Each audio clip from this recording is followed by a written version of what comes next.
Buenas tardes, amados hermanos.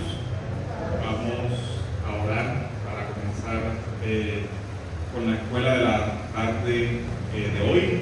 Vamos a continuar con la exposición del símbolo o credo de los apóstoles.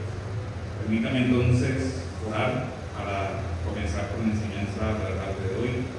Bendito Dios, te damos gracias, Señor, por tu palabra. Y también te damos gracias, Padre Santo, porque tú has levantado para tu iglesia maestro, Señor, en todas las épocas, Dios. Porque nosotros hoy podemos ver cómo tú has dejado testimonio en cada etapa de la historia, de tu verdad, de tu palabra, Señor, y de tu doctrina. Te rogamos que hoy nos sigas permitiendo comprender un poco más cómo cada uno de nosotros nos vinculamos, Señor, con esta historia de la iglesia y cómo tu iglesia debe seguir continuando y perseverando, siendo fiel a tu palabra, Señor, y a todo aquello que tú has permitido que tu iglesia comprenda. En el nombre de Jesús te lo pedimos y te damos gracias. Amén. El credo de los apóstoles. Vamos a repasar cuáles son las cláusulas. El credo es realmente corto. Tiene una primera cláusula que declara: creo en Dios Padre Todopoderoso, Creador del cielo y de la tierra.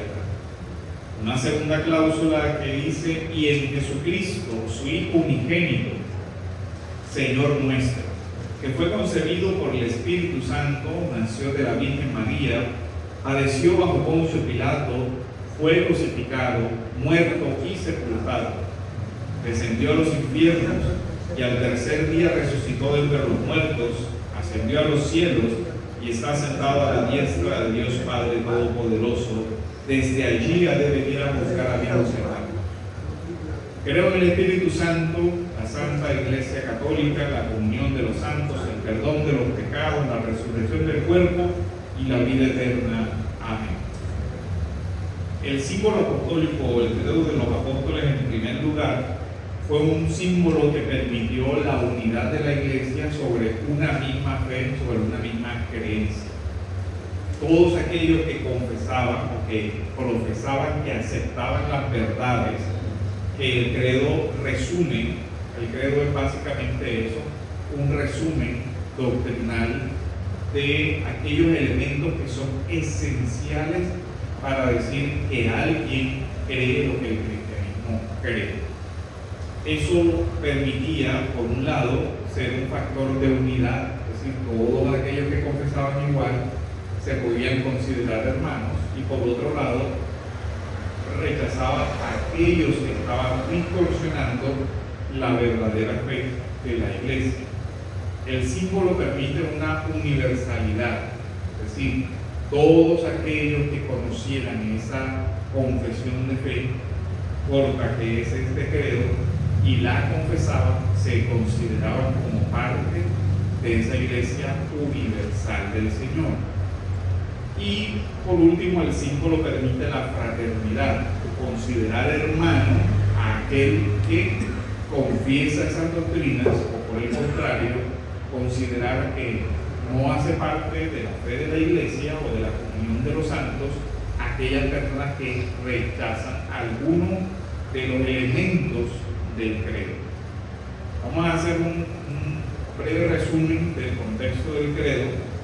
Credo apostólico, pero hay que aclarar que no se trata de que los apóstoles directamente hayan escrito, sino que procede de la enseñanza de los apóstoles y que está en consonancia con lo que los apóstoles escribieron en el Nuevo Testamento. El credo tuvo un desarrollo. Esto fue desde una temprana tradición oral hasta que fue escrito. Normalmente estos credos se utilizaban como forma de bautismo. Es decir, se le enseñaba este credo a las personas cuando se iban a bautizar, se les exigía que confesaran: ¿crees en Dios Padre? Y la persona tenía que responder: creo. Bueno, ¿y qué crees sobre Dios Padre? Bueno, creo que es creador de los cielos y de la tierra, creo que es omnipotente, eso. ¿Crees en Jesucristo? Sí. Bueno, ¿y qué crees sobre Jesucristo? Creo que murió, que resucitó. Entonces la persona hacía un vínculo con confesión pública de su fe. Por eso estos credos pasaron a precisamente integrar lo que se llama las confesiones de fe de la iglesia. En su estructura creo que se dieron cuenta que el credo está básicamente dividido en 3 partes. ¿Lograron notar cuáles eran las 3 partes? El credo es trinitario. Creo en Dios Padre, creo en el Hijo, creo en el Espíritu Santo, ¿cierto? ¿Qué creo sobre Dios Padre? Creo que Dios Padre es todopoderoso, creador del cielo y de la tierra. ¿Qué creo sobre Dios el Hijo? Que es su único Hijo, nuestro Señor, que fue concebido por obra del Espíritu Santo, que nació de la Virgen María, que padeció, que fue crucificado, que murió, que fue sepultado, por esa parte. ¿Qué creo sobre el Espíritu Santo? Bueno, creo en el Espíritu Santo. Y unido a la confesión del Espíritu Santo está la confesión de la iglesia. ¿Por qué creen que es así? Porque el don que se le da para que una persona nazca de nuevo es del Espíritu Santo. El Espíritu Santo es el que convence de pecado, de justicia y de juicio. Y el Espíritu Santo es el que ingresa a la persona a la iglesia por medio del nuevo nacimiento, lo incluye en la familia de Dios, que es su iglesia. Por eso va la confesión. Creo en el Espíritu, creo en la iglesia. Ahora, ¿qué debe creer la iglesia? En el Padre, en el Hijo y en el Espíritu Santo. Creo en la comunión de los santos, creo en el perdón de los pecados, la resurrección de la carne y la vida eterna. Note que son 2 confesiones diferentes sobre el tema de la resurrección. La primera confesión sobre la resurrección es la confesión sobre Cristo, es la que vamos a ver hoy. Creo que Cristo resucitó, creo que Cristo murió, resucitó, etc. Y creo en la vida eterna. Pero esta confesión de la última parte depende de la confesión de esta parte que vamos a ver. ¿Por qué nosotros creemos en la resurrección de la carne y que nosotros iríamos a resucitar juntamente con Cristo? Porque Cristo murió y resucitó y es la primicia de todos los demás creyentes. La función básica de este credo cuando se usó fue bautismal. Resume las verdades esenciales de la fe cristiana. Este credo fue aceptado por la Iglesia reformada y también lo usa la Iglesia católica. Entonces, del primer artículo, ¿qué podemos resumir? Que ya ustedes lo desarrollaron. Creo es algo personal, ¿cierto? La confesión, ahora ustedes cuando vean los otros credos, cuando vean las otras confesiones son comunitarias, es decir, creemos, confesamos. Pero este credo es personal. Yo creo. Cuando vean las otras se van a dar cuenta que todas es nosotros confesamos, nosotros creemos, siempre usa el plural. Pero esta es personal porque es en el contexto del bautismo. Tú crees. Ahora, ¿tú crees lo mismo que el resto de la iglesia cree? Sí, yo creo lo mismo que el resto de la iglesia cree. Pero la pregunta es, ¿tú crees? O sea, es un interrogante personal al cual solo una persona a nivel individual puede responder. Nadie puede confesar por otro o nadie puede decir que cree en nombre de otro.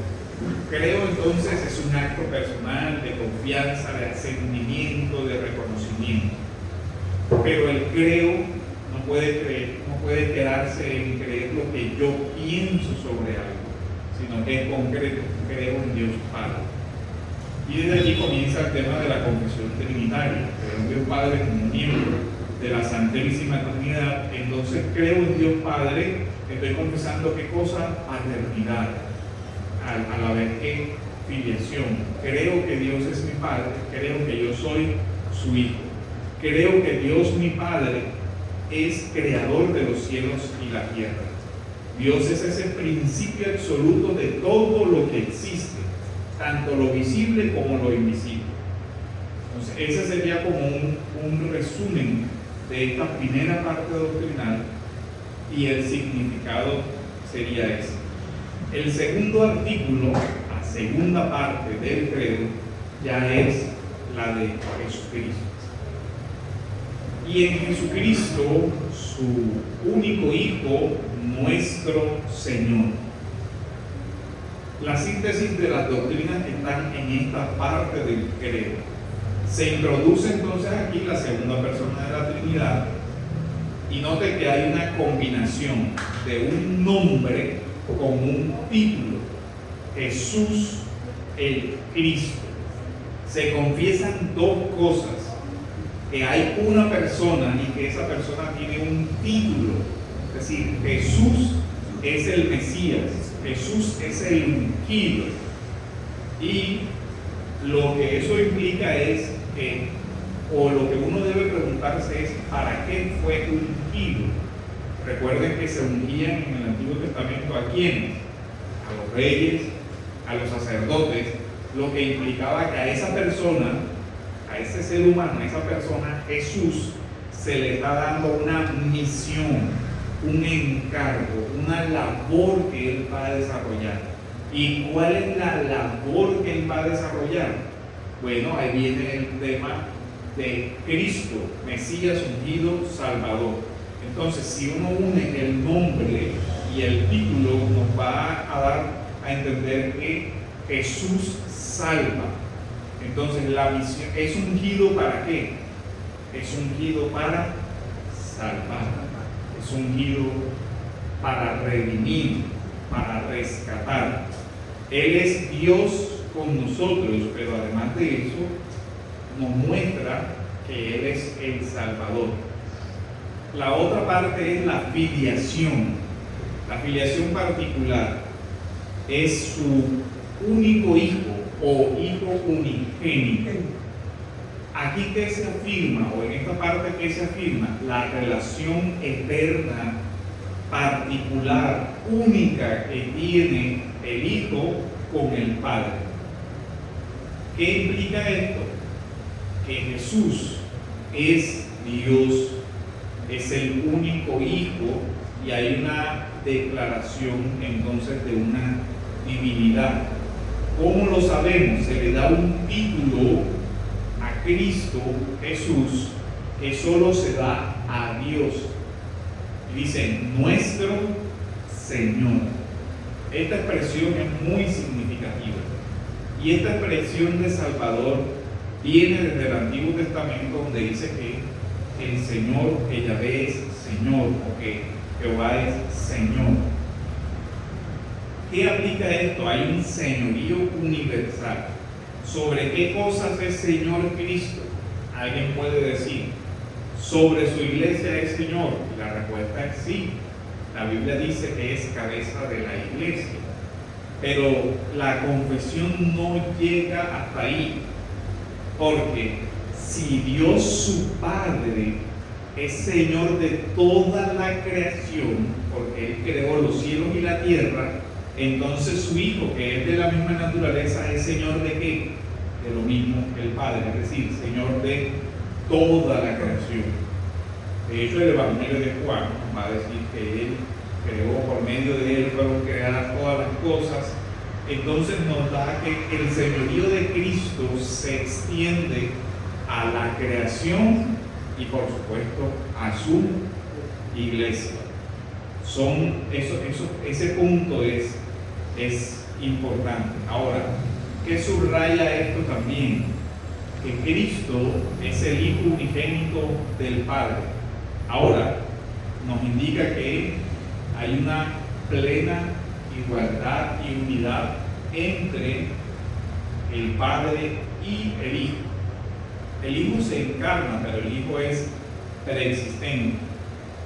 Más adelante vamos a desarrollar con un poquito más de detalle esto y vemos cómo este significado cristológico nos está diciendo que Jesús es el Mesías prometido, el ungido prometido, es el soberano, es Dios, tiene una relación personal con el Padre y ha sido enviado por el Padre a salvarnos. De esta primera parte, desarrollos fundamentales aquí. Jesús es el Cristo, es decir, Jesús es el ungido. ¿Eso qué quiere decir? Que Él es el cumplimiento de todas las promesas que en el Antiguo Testamento se hicieron sobre un Salvador. Es el Hijo único del Padre, y aquí no es por adopción como nosotros, que somos hijos adoptivos de Dios por medio de su gracia, de su salvación, de su redención.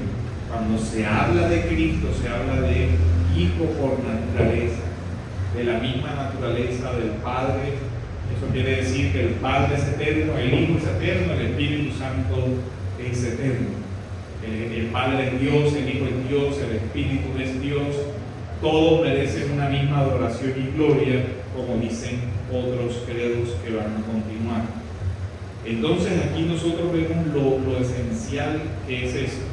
Esto es lo que la Iglesia ha confesado. Por eso se niega que se diga que el Hijo no es eterno, o se niega que se diga que el Hijo es alguna criatura más. No, es Hijo del eterno Padre, y Él es también eterno.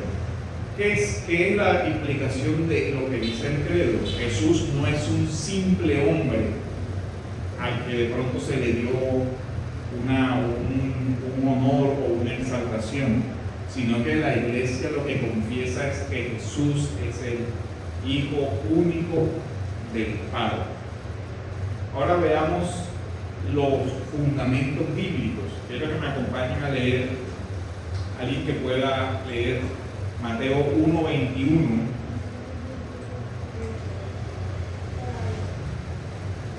Y otra persona que busque Juan 1:18. Yo voy a buscar Filipenses. Mateo 1:21. Y dará un hijo y llamará su nombre Jesús, porque Él salvará a su pueblo de sus pecados. Entonces, el Hijo se llamará Jesús, y ahí mismo vemos la diferencia entre el nombre y la misión. ¿Cuál valor le remamos? Y dará a luz un hijo y llamará su nombre Jesús, porque Él salvará. Ajá. El nombre de Jesús es Él salvará, pero el texto nos deja ver el porqué del nombre, porque efectivamente lo que Él hará, para lo que vino, para lo que se encarnó, para lo que fue comisionado por el Padre, ¿es para qué? Para salvar a su pueblo ¿de qué? De sus pecados. Y ese es el sentido de la muerte. ¿Para qué murió? Para poder salvar. Porque en la cruz Él carga con el castigo que debía caer sobre nosotros. Juan 1:18. A Dios nadie le vio jamás. El unigénito Hijo que está en el seno del Padre, Él le ha dado a conocer. Él le ha dado a conocer. Jesús entonces revela al Padre, da a conocer al Padre, porque es de la misma naturaleza del Padre. Ahora veamos Filipenses. Vamos a leer desde el versículo 5. Dice: haya pues en ustedes esta actitud que hubo también en Cristo Jesús, el cual, aunque existía, capítulo 2, versículo 5, Filipenses. Haya pues en ustedes esta actitud que hubo en Cristo Jesús. Lo primero que se declara sobre Cristo Jesús es que es preexistente. Jesús preexiste. Antes de la creación, Él era. Estaba con Dios, como dice el Evangelio de Juan. ¿Y por qué sabemos que es preexistente? Porque estaba con Dios mientras creaba todas las cosas. El Padre es creador, Jesús estaba con el Padre, y dice: aunque existía en forma de Dios, no consideró el ser igual a Dios como algo a que aferrarse, sino que se despojó a sí mismo. Entonces tenemos preexistencia, ¿cierto? Existía antes, Luego viene la ¿qué? La encarnación. La encarnación. Se despojó tomando forma de siervo, se hizo semejante a los hombres. Y en la encarnación luego viene otro tema y es la humillación. ¿Sí ven? La humillación, porque dice, tomando forma de siervo, haciéndose semejante a los hombres y hallándose en forma de hombre, se humilló. ¿Cómo se humilló? Se dice, se humilló a sí mismo, haciéndose obediente hasta la muerte. ¿Sí ven? Padeció bajo Poncio Pilato, fue crucificado, fue muerto, fue sepultado. Entonces, aquí vemos que muerte de cruz, por lo cual Dios también le exaltó. Aquí vemos ¿qué doctrina vemos aquí? La ascensión. Jesús sube a los cielos. Fue muerto, resucitado y asciende. Y de ahí, ¿qué va a pasar? Dice, por lo cual Dios también lo exaltó hasta lo sumo y le confirió el nombre que es sobre todo nombre, para que en el nombre de Jesús se doble toda rodilla de los que están en los cielos y en la tierra, cielos y tierra que su Padre creó, que el mismo Señor creó, y debajo de la tierra, y toda lengua confiese que Jesucristo es Señor, para la gloria de Dios Padre. El credo dice nuestro Señor. Aquí vemos entonces que Filipenses nos habla, cuando dice que se humilló, fue asumir un cuerpo que le fue dado por el Espíritu Santo en el vientre de ¿quién? De María. El ángel declara, el Espíritu, Lucas declara cómo sucederá eso. Dice, el Espíritu Santo vendrá sobre ti y tendrás un hijo, y el anuncio dice, y el santo ser que nacerá será llamado Hijo del Altísimo o Hijo de Dios. ¿Ven de dónde sale la afirmación del credo? También Isaías ya había profetizado eso que Lucas dice. La Virgen concebirá y dará a luz un hijo que será llamado ¿qué? Emmanuel, que quiere decir que Dios con nosotros.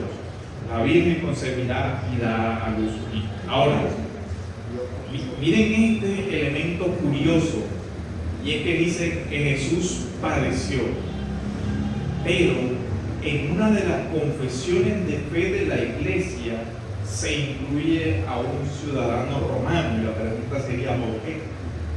¿Por qué era relevante? Padeció bajo el poder de Poncio Pilato, fue crucificado, muerto y sepultado. Esto es de verdad importante. ¿Por qué? Porque la confesión nos da varios elementos a tener en cuenta. El primero es la historia. Para la fe cristiana la historia es importante. Jesús no es el mito de un superhombre o un semidios como los mitos de las historias griegas, ¿cierto? De los semidioses, de los que nos hablaron en el colegio por allá, sino que Jesús realmente es el Hijo de Dios, que viene a la historia, a nuestra historia, a la historia que en un momento concreto estuvo dominada por el gobierno romano y que tenía un prefecto, a saber, Pilatos. Hay otra cosa también aquí, y es que Pilatos hace como representante aquí en el tema del credo de los poderes terrenales que actúan en contra de la justicia y que no obedecen de verdad la justicia divina. Porque al padecer bajo Poncio Pilato, recuerden algo, el mundo romano se enorgullecía de que tenía una justicia, de que tenía unas leyes y todo eso. Pero este prefecto romano actúa por fuera de la justicia.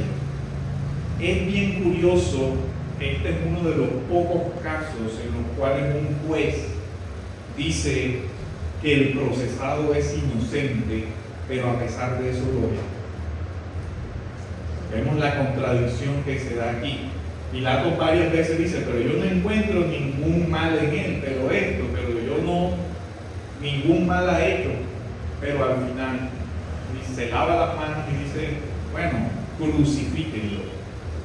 Pero la pregunta que hay que hacerse aquí es, ¿actúa Pilatos de una forma autónoma, fuera de la voluntad de Dios? La respuesta es no, porque el libro de los Hechos nos va a decir que se reunieron en la ciudad de Jerusalén, todos los escribas, los fariseos y los gentiles para hacer cuando el consejo de Dios había determinado. De hecho, eso es lo que Jesús le dice a Pilato en su diálogo. ¿Acaso tú no sabes que yo tengo poder para condenarte o poder para salvarte? Y el Señor le responde relativizando los poderes terrenales del mundo para hablarles de el Dios todopoderoso, creador del cielo y de la tierra. Dios es el verdadero omnipotente que tiene poder sobre todas las cosas, y el Señor, cuando está hablando con Pilato, le dice eso: ningún poder tendría sobre mí si no fuera porque mi Padre te lo ha concedido. Tú eres un instrumento en las manos de mi Padre. Y sin duda ahí vemos también cómo se va concretando la afirmación todopoderoso. Aún sobre el imperio romano, Dios gobierna. Jesús fue crucificado en un sentido humano por la mano de Poncio Pilato, pero realmente lo que estaba sucediendo aquí era que era la mano del Padre la que estaba entregando a su Hijo, porque eso está en Isaías 53, ¿lo recuerdan? Al Padre le complació que entregar a su Hijo. Al Padre le complació quebrantar a su Hijo. ¿Para qué? Para salvarnos de nuestros pecados. Así vemos como Hechos 4:24 nos dice: contra tu santo Hijo Jesús se confabularon Herodes y Poncio Pilato. Pero al final de ese texto de Hechos 4:27 se ve la soberanía divina, porque dice: para hacer cuanto la mano y el consejo de Dios habían determinado que sucediera desde antes de la fundación del mundo, que fue lo que vimos en Filipenses, donde dice que Él existía desde antes y Él se hizo hombre. ¿Para qué? Fue ungido con la misión. ¿Cuál misión? Esta: ser crucificado, ser muerto, ser sepultado, descender a la tumba, que traducen infierno, pero es Seol, descender al lugar de los muertos para, por medio de la resurrección, dar la esperanza de la nueva vida. Por eso se confiesa, y esta es la confesión central de la fe cristiana: al tercer día resucitó de los muertos. No está aquí, pues ha resucitado, como Él dijo. Son las palabras de Mateo 28:6. Y también Corintios nos dice: Cristo murió por nuestros pecados, fue sepultado y al tercer día resucitó. De tal manera que vemos cómo los elementos del credo apostólico resumen lo que son las principales doctrinas de la fe cristiana. Y podemos tener esperanza en que los creyentes no estamos bajo las manos de los gobiernos temporales, como en el caso de Pilatos, porque el Señor que murió subió a los cielos y está sentado a la derecha del Dios Padre Todopoderoso. ¿Sí ven cómo se repite? Jesús es exaltado, lo que leíamos en Filipenses. Dice: el Padre Todopoderoso, el Hijo del Padre Todopoderoso, y el Hijo vuelve a la gloria que tenía con el Padre antes de la fundación del mundo. Aquí vemos entonces cómo se da la ascensión gloriosa y la entronización del Hijo, que recibe del Padre el trono que le había sido prometido en virtud de su obra de redención. Y lo que sigue confesando la iglesia es que ese Hijo que vino por primera vez vendrá de nuevo. Desde ese lugar de gloria, de exaltación junto al Padre, desde allí ha de venir a buscar a vivos y a muertos. ¿Para qué? Para el juicio final, donde se separará a uno de los otros, como dice Mateo 25, o lo que dice Hechos 10:42. Dios le ha constituido juez de vivos y muertos. O lo que dice 2 de Timoteo 4:1. Jesucristo juzgará a los vivos y a los muertos en su manifestación y en su reino. Un resumen de todo esto es: Cristo es Dios hecho hombre, como dice Juan 1:14. Es el Cristo preexistente, se ha hecho hombre. Pero hay que hacer una claridad. La única manera en como un hombre, o en cuanto a su humanidad, pudiera representar para lograr el perdón de los pecados es que él mismo no tuviera pecado. Entonces fue un hombre que vivió en esta historia, pero sin pecado, Hebreos 4:15, y muere para redimirnos como el Cordero de Dios que quita el pecado del mundo, y resucita para que se dé un testimonio de que de verdad su sacrificio fue aceptado, y volverá para juzgar con justicia y para hacer justicia contra sus enemigos.